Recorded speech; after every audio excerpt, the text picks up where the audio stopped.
Hola, soy la Basmati de nuevo con vosotros.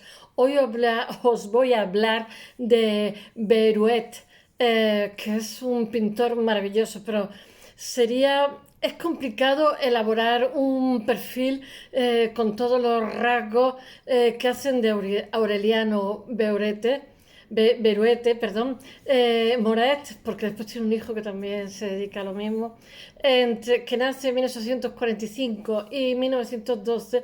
Es difícil encontrar una síntesis porque él es un paradigma de la modernización de la España finisecular de fin del siglo XIX. Él solamente decir, por hacer una síntesis, que es el creador de la institución de libre enseñanza. Ya sabéis que Federico Krauss es el discípulo de Kant, que no tiene arraigo su doctrina ¿cómo se llama? En Alemania, pero sí en España, y es maravillosa, simplemente maravillosa. Es un horizonte distinto y aquí prende. Ahora lo contaré, estaba un poquito cansado, Lauret. Eh, Estaba cansado de esa imagen deformada que habían hecho los románticos de España, ese país de, yo qué sé, de charanga y pandereta. Él quería, nosotros a final de siglo, con la pérdida de Filipinas, Puerto Rico y Cuba, estábamos buscándonos, estábamos intentando reinventarnos y buscar otro horizonte. Y este, justamente, o sea, además de un buen pintor, es un intelectual y es un experto también. Hace un doctorado de Derecho, pero es un experto en crítica de arte. Lo quieren hacer director del Prado, pero él no quiere porque él ama la pintura y dice que no hay tiempo para todo. Su hijo sí que será director del Prado. Bueno, él siendo uno de los mejores pintores de su época, esa faceta no puede anular, como he dicho, las otras vertientes que tiene personales, que son las de especialista en arte, escritor. Él es el mejor especialista internacional, no nacional, sino internacional de Velázquez. Y cuando el Prado organiza su centenario, el centenario de Velázquez, lo organiza él. Él es, como si dijéramos, el comisario, el que elige las piezas, el que la organiza. Ya sabéis que los comisarios son los que cogen los cuadros y, como diría yo, llaman la atención sobre un concepto, o son los que generan un discurso, una gradación ascendente, descendente, etcétera. O sea, hay tantas exposiciones como comisarios puede haber en el mundo. Bueno, él es nacido de una familia adinerada e ilustre que estudia en el Colegio Internacional, que realmente es como el semillero. Mirad, toda esta información, vamos a decir la fuente, la he cogido de El espejo del tiempo de Carlos Serrayer y, ¿cómo se llama? Juan Pablo Fusia Espurúa, y también del Prado. No tengo ningún problema, quiero hacer ahora también artículos de opinión y quiero también hacerlo en inglés, pero es para que se sepan las fuentes, que es maravilloso, todos tenemos fuentes. Bueno, el Colegio Internacional es un semillero posterior de esta estrecha vinculación entre la institución de libre enseñanza, ya sabéis, Ginés de los Ríos, pero es él el que la crea, es él el que pone el dinero, es el mecena, que se crea en 1877. Y bueno, hay varios mecenas, pero él es uno de ellos y el que, digamos, empuja para que se haga. Porque él es admirador de Humboldt. Ya sabéis que él realmente, vamos a una cosa, su mejor pintura va a estar en los 15 últimos años. Él muere con 67 años, muere en, ¿cómo se llama? En 1912. Él es íntimo amigo de Sorolla, es íntimo amigo de Ortega, y Sorolla le hace un retrato precioso que lo he puesto en el blog. Realmente yo hoy voy a hablar de un paisaje. Este señor es un paisajista cuyo maestro ha sido Carlos de Aes. Ya sabéis que os hablé el otro día de él, que es un paisajista maravilloso, 20 años mayor que él, que es un belga que viene a España porque sus padres, su negocio entra en crisis, entonces tienen, digamos, posesiones, tienen patrimonio en España, y entonces lo que hacen es que se vienen aquí a llevar adelante los negocios que tenían en Málaga. Y él se cría aquí en Málaga, pero a su vez, como si dijéramos, está yendo viniendo, y él acaba siendo profesor de la San Fernando en Madrid y es profesor de los más importantes de esta generación de pintores de fin de siglo. Pero he de deciros también bueno, que le está yendo y viniendo, y entonces lo que hace es recoger, aparte de ser Carlos de Ais, aparte de ser un buenísimo artista, él también está recogiendo las corrientes que hay ahora mismo en Europa. Realmente, aunque nuestro Beuret es la corriente, o sea, desde pequeño tiene vocación de pintor, sin embargo, hace derecho y hace un doctorado en derecho. Y después se mete en la Escuela de Arte de San Fernando para ser artista, porque él dice que su vocación total es el arte. Ya me están dando a mí los calores. Bueno, él entra cuando empieza a estudiar arte, entra en el taller de Carlos Múgica y después en 67, perdón, él trabaja en el último tramo del siglo XIX. Es un poco esta generación que hay, que claro que estaba Sorolla y estaba también, que pillan, como dije el otro día, la restauración borbónica. En 1867, Beruete, es que me suena Berruguete. Beruete se doctora en Derecho. Os he dicho que es de una familia muy acaudalada, ¿eh? Y eso le permite, cuando se pone a pintar, no estar desesperado por vender, que eso impide a los pintores, digamos, generar un discurso propio porque tienen que comer todos los días. Entonces hacen cosas que a la gente le gusta y muchas veces son bodrios y muchas veces se concentran más sencillamente porque tienen que mantener una familia, tienen que comer tal. Este no. Este se puede permitir el lujo de pintar lo que le dé la gana y a su vez escribir, porque es autor de montones de escritos de monografías sobre arte, sobre crítica de arte, etcétera, que además siguen estando de plena actualidad y en su momento, pero sin embargo él no era polemista, aunque estaba muy preparado y tal, era muy tranquilo. Bueno, he de deciros que aunque su vocación era el arte y él empieza teniendo un profesor de arte, o sea, un maestro y un taller, él realmente hace derecho, luego ¿cómo se dice? Se doctora y después lleva una carrera política y es representante diputado de las Cortes durante un par de años, entre 1871 y 1872. Pero en 1873 decide que su vocación no es esa, que su vocación es la pintura. Voy a decir una cosa, el arte la gente se cree, lo tiene muy idealizado. De hecho, yo tengo amigas, bueno, compañeras, perdón, más que amigas, que sí, que son conocidas, que nos apreciamos, 5 años, que están trabajando, rehabilitando personas como terapia ocupacional o también trabajando con personas que están un poco deprimidas, con fibromialgia. El arte es curativo en pequeñas dosis, porque os puedo asegurar que si lo hacéis muchas horas es exactamente igual, no quiero quitaros la ilusión, pero es exactamente igual de estresante que el resto de trabajo, porque tienes que alcanzar objetivos. Bueno, pero así todo, el arte te pone buen cuerpo, te pone muy contento. Entonces, él en 1873 decide abandonar su carrera, su prometedora carrera política, y dedicarse a la pintura, seguramente presionado por su familia.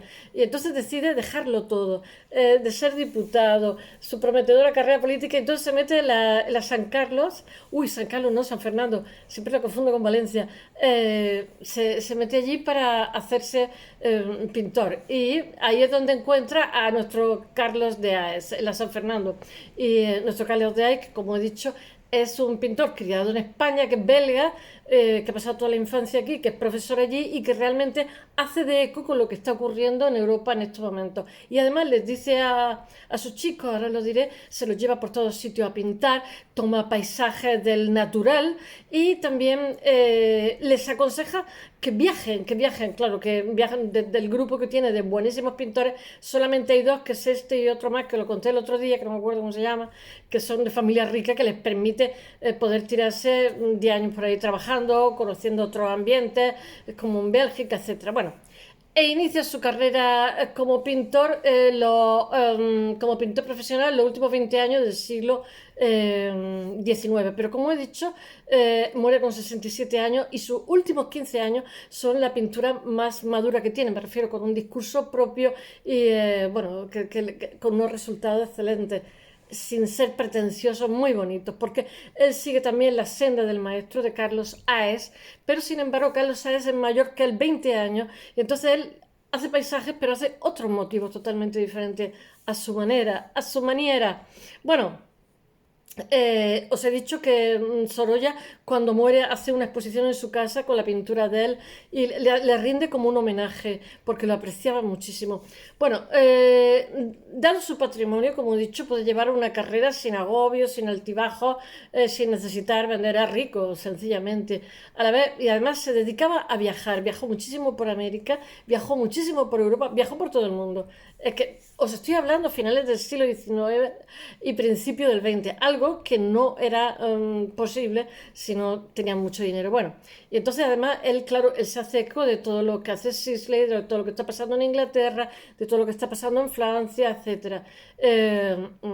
Bueno, él se hace. Han dicho también que él era impresionista. Él no era impresionista, lo contaré. Él le da muchísima importancia a la luz, pero ni sus cuadros, ni sus pinturas, ni sus composiciones, ni sus colores tienen que ver con el impresionismo ni de lejos. Lo único que tiene que ver con el impresionismo es cómo captura la luz, pero no solamente el impresionismo final del siglo es el que se preocupa de captar el instante de la luz, porque hay otros, digamos, muchas vías del arte que también lo hacen, y este es uno de ellos.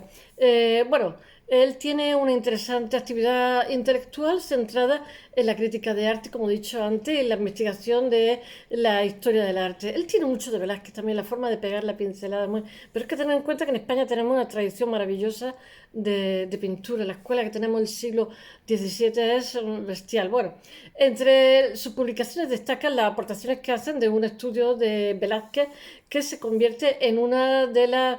Realmente él se convierte, como he dicho, en una de las autoridades internacionales. También es un gran conocedor del Prado y se le encarga la programación del centenario el tercer centenario de Velázquez, que lo hace de maravilla. Bueno, la dirección del Museo del Prado en repetidas ocasiones, porque él es un especialista, bueno, se la ofrecen y él dice que no, que él se quiere dedicar a pintar, que la vida es corta. A mí eso me encanta, a veces me pongo yo a pintar también, que la vida es corta. Y él declina tan honrosa oferta, aunque sí que acepta ser miembro del patronato, pero lo acepta en 1912, que es cuando se muere, todo hay que decirlo, no le hace mucha gracia. Yo lo entiendo perfectamente. Al morir, un poco después de esta fecha, realmente en el citado cargo le sucede su hijo, que se llama exactamente igual, el segundo apellido varía porque tiene el apellido de la madre, y por entonces, que también es especialista en temas, en ese momento cuando muere, es especialista en temas artísticos también, y en 1918 lleva a ocupar la dirección del Museo del Prado, de Casta le viene al galgo. Bueno, nuestro pintor también, como he dicho, es un grandísimo viajero y tiene predilección por Norteamérica, que ya era una potencia a finales del siglo XIX, pero sabéis que no podía salir al exterior. Estaba aplicando guantes de seda, puño de hierro, se dice puño de hierro, guantes de seda, y estaban excepcionándose diferentes otras Cuba, por ejemplo, Texas, etcétera, y también lo que eran colonias económicas, como por ejemplo Hawái, tenían el hándicap de los indios, no les permitía salir fuera. Bueno, entonces, claro, yo comprendo que a este señor le produzca curiosidad pues todo lo que está pasando en América, como si ahora nos vamos a China. Bueno, él recorre todo el mundo y sobre todo, como he dicho, Europa y América, pero da igual las aficiones que tenga y las capacidades que tenga, porque todo para él, alfa y omega, es la pintura. Todo lo superdita a la pintura. Y todo lo interpreta, por supuesto, a partir del paisaje, que aquí en España era bastante novedoso, aunque ya os he dicho que el paisaje, lo mismo que los orientales, tienen los temas de paisaje relativamente pronto. Nosotros es realmente a partir del Renacimiento cuando empieza a calar el paisaje tímidamente, cuando el paisaje pasa a ser protagonista. Ahora en España el paisaje es protagonista. Las personas son apenas puntitos que pasean por allí. No es una cosa que se rellena en el fondo. Bueno, que realmente pues eso es un rasgo moderno de nuestra pintura y que realmente él son sus últimos 15 años, como he dicho, que la época de madurez. De su maestro, Carlos de Aez, comprende que es imprescindible realizar las cosas del natural. Él copia, eso lo veo dificilísimo, porque mirad, el óleo. Ahora mismo contamos con avances, me refiero.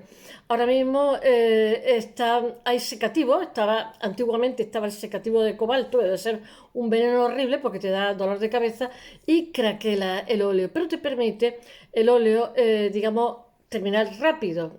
La pintura vive menos tiempo, pero puedes terminarla, porque el óleo es aceite y pigmento, entonces tarda muchísimo tiempo en secarse. Entonces lo que solemos hacer es trabajar con el óleo aguarresándolo con paño, etcétera, etcétera.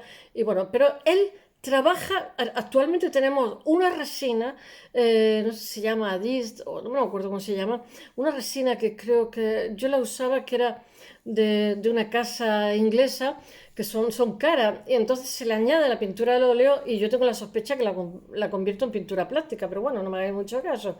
Pero lo que me permite hacer una pintura al óleo con cierta rapidez. Entonces yo pienso, en el siglo XIX, qué pedazo de pintor tenía que ser este señor para sintetizar un paisaje que tiene que ser muy buen dibujante, por un lado, y después sintetizarlo en color, que tiene que ser también muy buen pintor, o sea, y todo hacerlo en el día para captar el instante, o sea, como se hace en los concursos de pintura rápida, que yo algunas veces voy como paseante, algunas veces pienso que debería participar para verlo, porque es muy difícil.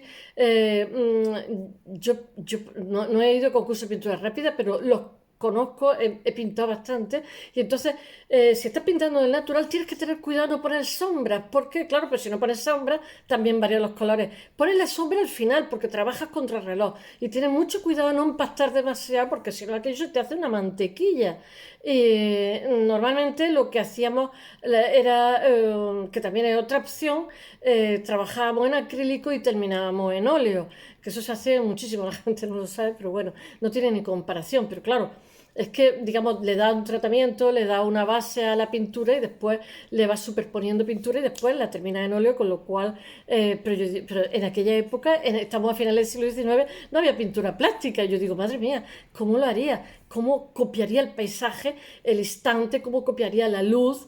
Todo con pintura al óleo, porque si te descuidas, haces una tostada de mantequilla, aquello, se te mezclan todos los colores y para qué. En fin, no sé, me imagino que pintaría con espátula y que llevaría ya una imprimación hecha de algún color. No me hagáis caso, que estoy haciendo cábila de cómo lo hacía. Bueno, él aprende de su maestro, como he dicho, Carlos de Aes, el belga, que él comparte que es imprescindible copiar del natural el motivo, ¿no? Los paisajes. Lo que pasa que, como es lógico, como él es bastante más joven, su discípulo, 20 años más joven, pues lo que pasa es que el tipo de paisaje que hace es totalmente diferente. He puesto muchísimo en el blog y bueno, que todo se centra en la representación de la naturaleza. Le fascina la naturaleza de la luz, porque ya os he explicado que él no es impresionista, pero que está influenciado por el impresionismo porque le ha salido fuera, ha visto obras de Manet, de Sisley, de una serie de pintores, de Corot, y le está dando ese tratamiento. Realmente ese tratamiento de la luz, lo que pasa es que los impresionistas lo hacen de una manera. Ya os he dicho que del impresionismo aquí hay una vía y que realmente, digamos, como si dijéramos la pintura moderna, bueno, la pintura actual empieza en el impresionismo, porque de alguna forma la luz engaña a los bastoncillos que tenemos dentro. Entonces, claro, los pintores se dan cuenta que eso también se puede hacer en pintura y que, según lo he contado ya muchas veces, según la hora del día, el que capte el puente de Londres pasa de ser una figura con un color a ser, o sea, un perfil con un color a ser un perfil con otro color diferente, otra cosa diferente, porque de alguna manera tienes la luz que actúa como una veladura en el cuadro. Él le da muchísima luz a sus colores, pero aunque utiliza, digamos, recursos de impresionista, no es impresionista. Está leyendo cosas que lo daban por impresionista, pero no es impresionista. Yo estoy de acuerdo, eso lo dice Carlos Serrayés, estoy totalmente de acuerdo con él. El impresionismo tiene unas características y ni por color, ni por composición, ni por formato, en fin. Ya sabéis lo que he dicho. Bueno, que realmente los que utilizan la luz a finales del siglo XIX, aparte del impresionista, es más gente. Los motivos paisajísticos que elige Beruet suena como a francés, ¿no? Ya sabéis que en esta época, si no lo sabéis, os lo digo, está, ¿cómo se llaman?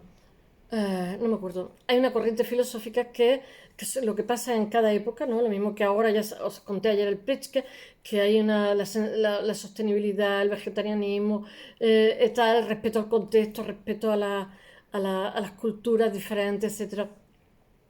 al final del siglo XIX hay una corriente también filosófica que, digamos, que lo impregna todo, el positivismo, que no me salía, que influye en la química, que lo influye, en fin. Y entonces, claro, indudablemente la pintura tiene influencias positivistas y naturalismo. Y entonces le obliga a pintar solo lo que ve.